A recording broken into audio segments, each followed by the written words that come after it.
Hello everyone, I'm Nehal from WS Cube Tech, and this particular video will write a Python program for in order to just sum all the elements that are present inside your list.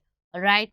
So the logic says that what basically we are going to do over here is we are going to declare a list over here. Okay, and we are just going to perform the I just want the result as the sum of all the elements inside my list. So we'll see like by how many ways we can just achieve this thing.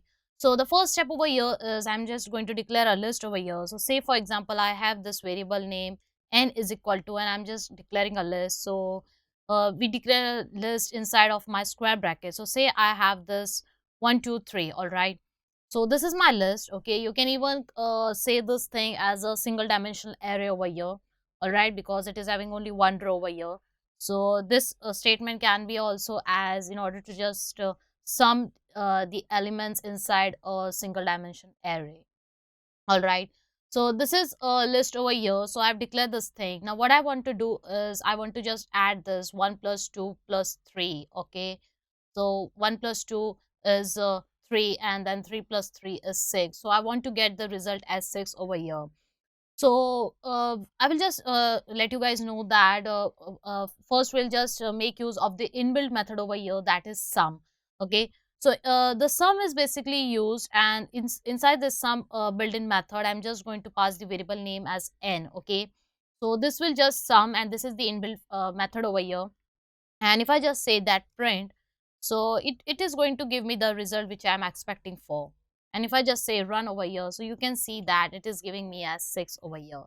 So all right, so this is the first way via which you can achieve this thing, that the sum of elements inside your list. Okay, the second one is we'll go for the for loop, of course. So what I'm basically going to do over here is like for say the variable name. Suppose whatever we just want to use a variable name over here in order to just store that element at each iteration over here.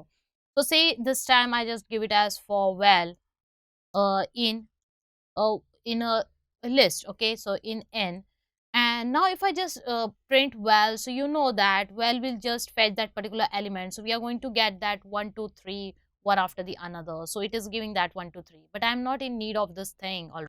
So now inside my this for, okay, so I don't want to print that val. All right, so what I'm just going to do is I'm just going to say sum is equal to sum, and what I want to do is I want to plus this val. All right, because I want to do the addition of this value over here.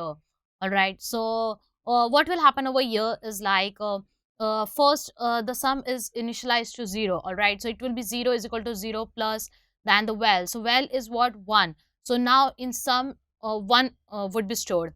Then at the second iteration what will happen is like now in your val there is 1. All right, and so at the for the second over here it would fetch this 2 over here inside this val. All right, so it would be 1 plus 2. All right, so it would be 3. So now in your sum the value which will, it will be stored will be 3. And for the last iteration what will happen over here is like now in your sum it's already 3 is present, so it will be 3 is equal to 3 plus 3. All right, so 3 plus 3 is 6. All right, so this is how this loop is going to function over here. And if I just come out of this loop, and if I just want to say that you print that ending sum, whatever the value you are having inside your sum variable, and that would be our result, that would be the sum of the elements inside our list over here. And if I just run over here, so you can see that we are getting this result as 6 over here. And I can just even show you guys like what is happening over here. So if I just say that inside this loop only I'm just writing this print statement, so that I want to let you guys know, like I will just comment this thing. All right, so we'll get to know like at each iteration what is exactly happening over here. So you can see that at iteration over here, at first iteration what has happened over here is it will come that sum is equal to sum plus val. So sum is 0, so 0 plus val is 1, so it has given you 1. All right, now it has 1 inside this. And at the second iteration what has happened, like it would be 1 is equal to 1 plus the next value, that is 2. So 2 plus 1 is 3, so it has printed 3 over here. All right, and for the last iteration what is happening over here is like it would be now sum is your 3 is having, so it would be 3 is equal to 3 plus and this val. All right, so it is 3 plus 3 is 6, and it is just printing that thing over here. So you can just do it this way so that you can just you can see in front of your eyes like what is actually happening inside your uh, loop. All right, so what I've basically done over here, I just don't, I'm not in need of this 1 and 3 over here. So I just want, interested in only this what is the length of my list, that is the I'm just interested in the last value, that is what would be the sum of the elements inside my list. So I'm just in need of this thing, so I'm simply saying that whatever the last value which is present inside your sum, all right, so you just give me that thing. So I'm just going to remove this line over here, and I will just uncomment this thing, and you can see that if I just run this once again, so we are getting the result as 6. All right, and this is what we were actually in need of. So we saw that first step, first method via inbuilt sum. All right, this was about by using the simple for loop, and we can even go with the range. All right, so I'm just going to remove this thing over here, and now for range, what you want to do over here is like uh, we use for with range. So I'm just going to say for, and I'm just going to say like take a variable name. So I'm just going to say for val in range, and inside this range, we need to pass the uh, arguments over here. So the values that we so in range, what we want to do is we need to pass the values over here. So what I just want to do is I'm just going to say that you start with 0. So if you just don't mention this first value over here, so by default is 0, but anyways you can mention it if you want. And I just want to give it the end, that up to what end you want to go over here. So I can simply make use of the length method over here. So I'm just going to say length, and length of what, n. Okay, so that is my list, so it will go till that particular end of my list over here.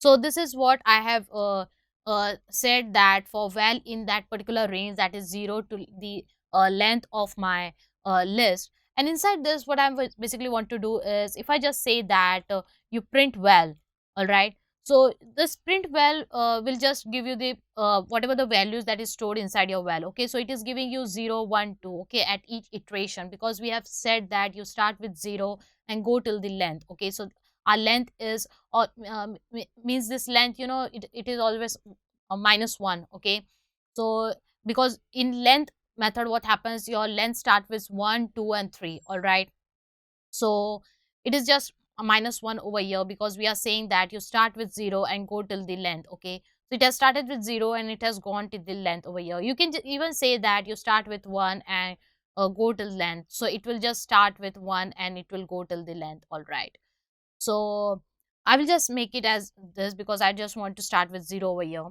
So now this we have understood like now in val what is happening over here. So val is nothing but it is storing the index value over there. What if I just want to fetch the element that is at this particular index? So for that I have to say that n, and that index I have to mention inside my square brackets. And now you can see that I'm going to get that element which is present at that particular index.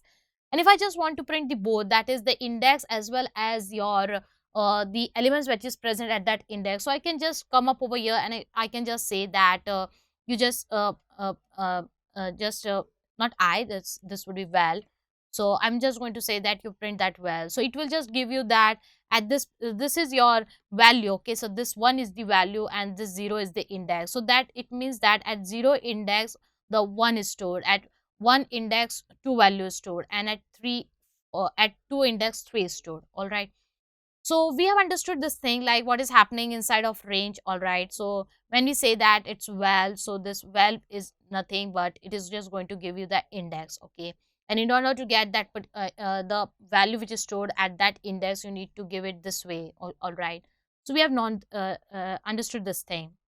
Now I just want to know that sum over here. So what I'm basically going to do is I will just say that sum is equal to 0. So I'm initializing my sum to 0 over here, and inside this what I'm just going to do is I will just say that sum is equal to, now sum plus what I will just want to do is I want to uh, add the value which is at the index. So for that what we do is we are going to do n of val.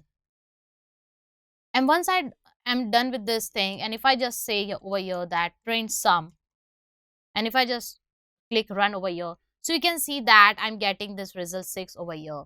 So I'm just adding that the value, all right. So in order to just access that thing, we need to write this thing. We saw this thing, right? Like what was the difference between val and in order to just fetch the value, the element that is present at that index, all right. So this is what I'm exactly doing over here. I think this makes sense over here, all right. So this is how the another step, another way via which you can just, via using range, you can just get the result of all the elements. You can just do the addition of all the elements which is present inside your list. So I hope now you're clear with this thing. So we saw that via three different ways you can just calculate this thing, that you can just print out the sum of elements inside a list, all right. So the first one we studied about the built-in method, that is sum.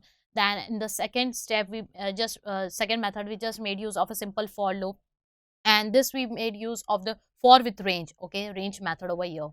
So if you just enjoyed this video, okay, so hit the like button and do subscribe to our channel, and thanks for watching.